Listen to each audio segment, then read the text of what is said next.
Vous avez jamais demandé pourquoi la vie est souvent comparée à un vélo? C'est une analogie curieuse qui semble résonner à travers les cultures et les langages. Vous voyez, il y a un remarquable dit qui dit « La vie cesse comme une bicyclette. Pour garder l'équilibre, il faut avancer. » En français, ça signifie que la vie est comme un vélo. Pour maintenir la balance, vous devez continuer à marcher. Le même se passe pour garder notre balance et rester en hauteur, nous devons continuer à se promener, à se propulser vers le futur. Peu importe si c'est de la croissance personnelle, de la rétablie de nouvelles défis, ou simplement d'embrasser la change, la progression est l'essence de la vie. Et ce n'est pas toujours de la vitesse. Parfois, c'est du voyager, la scénariste à travers le chemin, les lèvres apprennent, mais toujours en progresser. Juste comme nous pédalons en vélo, nous devons continuer à se progresser dans la vie. Que pensez-vous est plus important, connaissance ou imagination? On va explorer cette idée. Il y a un dire. L'imagination est plus importante que le savoir. L'imagination est plus importante que le savoir. Ce n'est pas de discréditer la valeur du savoir, mais de qualifier le pouvoir indépendant de notre imagination. Le savoir a ses bornes, défendu par ce qui a été découvert et compris. Mais l'imagination, c'est limité, construite par les confines de la réalité. C'est le Sparks qui invite les flammes de l'innovation et de l'e-discovery. Il y a une autre phrase qui capture ce concept de la logique vous mènerait de A à B. L'imagination vous emmène partout. En anglais, ça signifie que la logique vous mènera de A à B. L'imagination vous mènera partout. Cela signifie que la logique nous guide dans des voies familières. C'est notre imagination qui nous embarque sur des voyages dans des territoires inévitables. L'imagination est le catalyseur qui nous propègue de l'ordinaire au extraordinaire, dans un monde qui s'envole avec de l'information.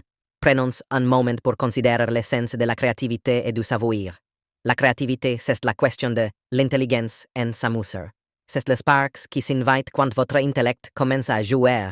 Dans le royaume de l'imagination, c'est la liberté d'explorer, d'expérimenter, de faire des connexions où personne n'existe avant.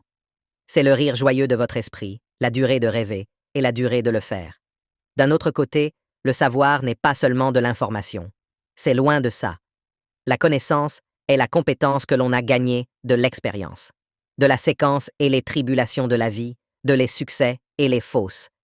C'est l'apprentissage qui vient de vivre, de se sentir, de faire. L'information est uniquement la fondation, mais c'est l'expérience qui construit l'édifice de la connaissance. La créativité et le savoir sont les deux œufs qui nous font voler au haut dans le ciel du succès.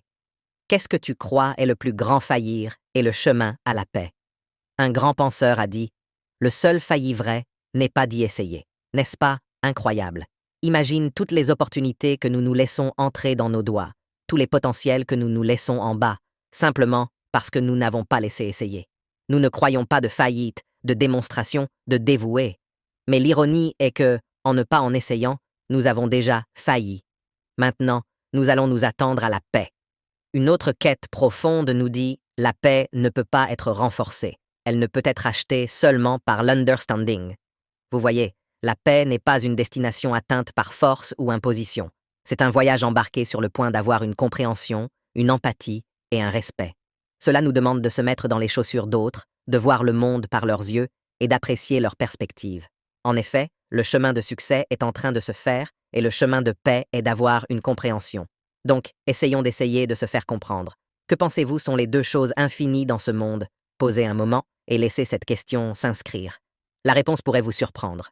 Il y a un disque qui dit que deux choses sont infinies, l'univers et l'humanité. Pour l'univers, je ne suis pas tout à fait sûr. Ah, l'univers. Cette expansée cosmique vaste qui se déplace au-delà de notre compréhension. Son viseur est tellement immense que nous ne pouvons pas être sûrs de ses limites. C'est une question qui a poussé des scientifiques et des philosophes de la même manière depuis des siècles. Est-ce que l'univers est vraiment infinité? Et puis nous arrivons à l'humanité.